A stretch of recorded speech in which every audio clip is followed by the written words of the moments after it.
guys, time to read again. It is a bright sunny day, and I think you're down to the last couple of weeks of school, so hopefully you're hanging in there and keep working hard. And let's read Mrs. Piggle, the answer backer cure.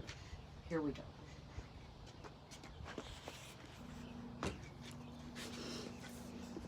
Let's make sure we can get it where you guys can see it.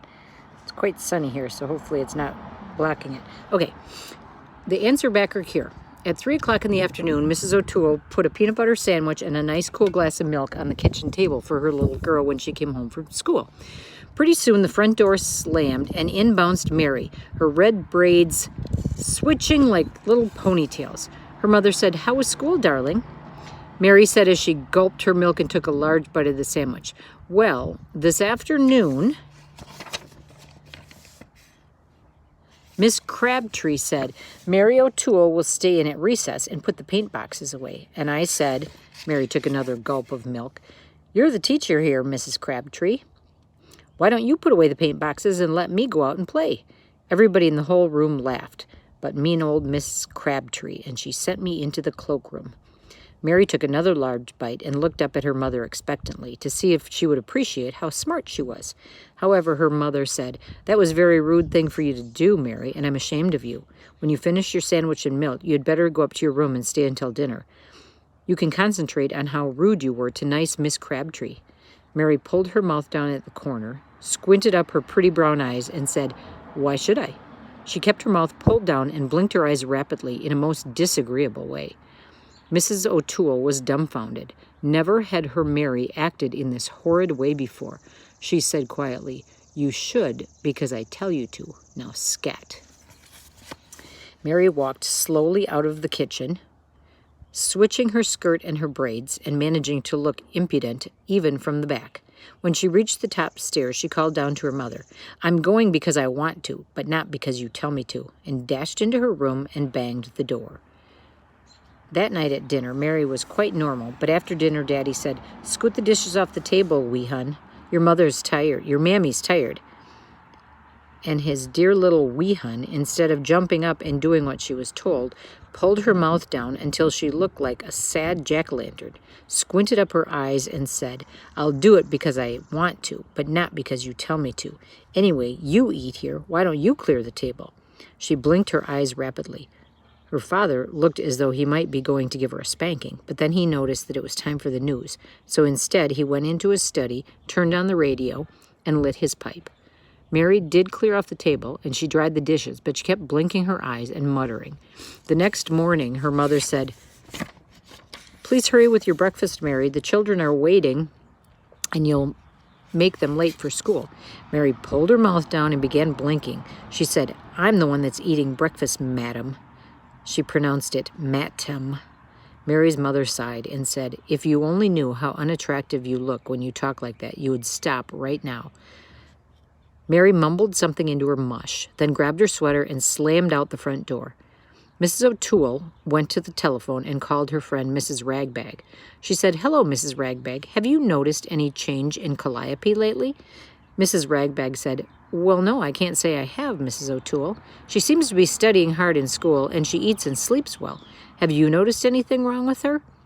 Mrs. O'Toole said, "No, it's not Calliope I'm worried about. It's Mary. Yesterday afternoon, she came home from school. She seemed perfectly normal, and she looked all right, but she told me how impudent she had been in school. I punished her, of course. In fact, I sent her to her room to stay until dinner.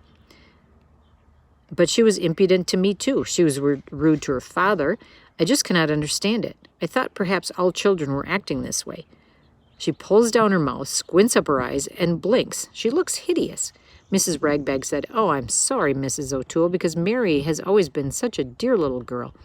I don't know what to suggest. Why don't you call Mrs. Keystop? You know what a problem her little Chucky is. She should have some ideas." Mrs. O'Toole said, "Thank you very much, Mrs. Ragbag. I'll call Mrs. Keystop right now." So she called Mrs. Keystop, who wasn't at home, and the maid Nora answered the phone. Nora said, "Sure, and Mrs. Keystop ain't home, Mrs. O'Toole. But how is that dear little Mary, the one with the beautiful braids?" Mrs. O'Toole said, "Oh, Nora, that is just why I called. Mary has suddenly become so impudent. She answers back, pulls down her mouth, squints up her eyes, and blinks. She started yesterday, and I'm so upset I called to ask Mrs. Keystone if she had ever had similar trouble with Chucky." Nora said, "Sure, and there ain't any trouble she hasn't had with that Chucky. He's so rude, he talks back to himself.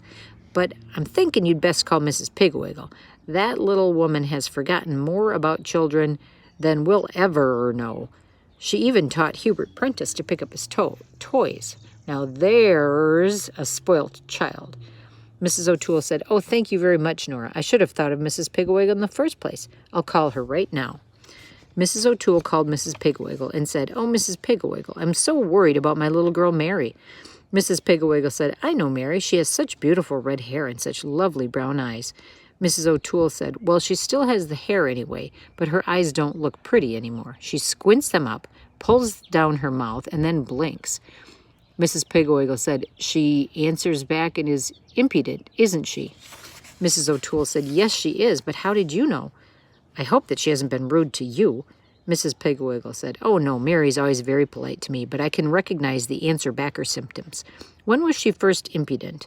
"Yesterday afternoon, right after school. She was rude to Miss Crabtree, her teacher, and when I sent her to her room, she made this hideous face and said, 'I'll do it because I want to, but not because you tell me to.' Mrs. Pigwiggle, she walks in such a way that her braids twitch, and even her back looks impudent."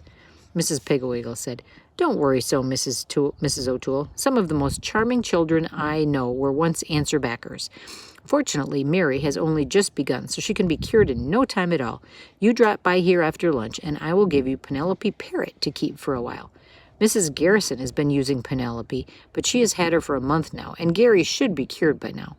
Now don't worry, Mrs. O'Toole. Penelope is a cure for even the most stubborn cases of answer-backishness."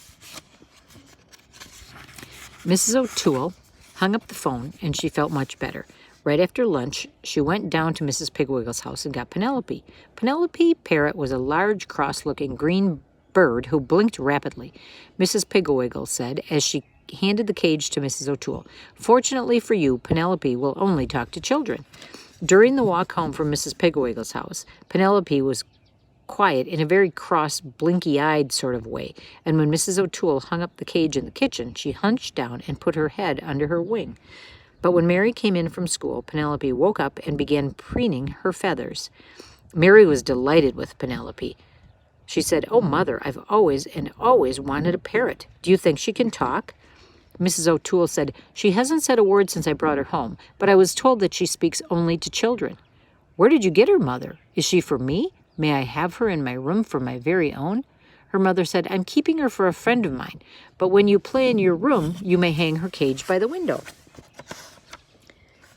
Mary brought her milk and cookies over by Penelope's cage and was very surprised when Penelope blinked and said rudely, "Give me a bite, pig."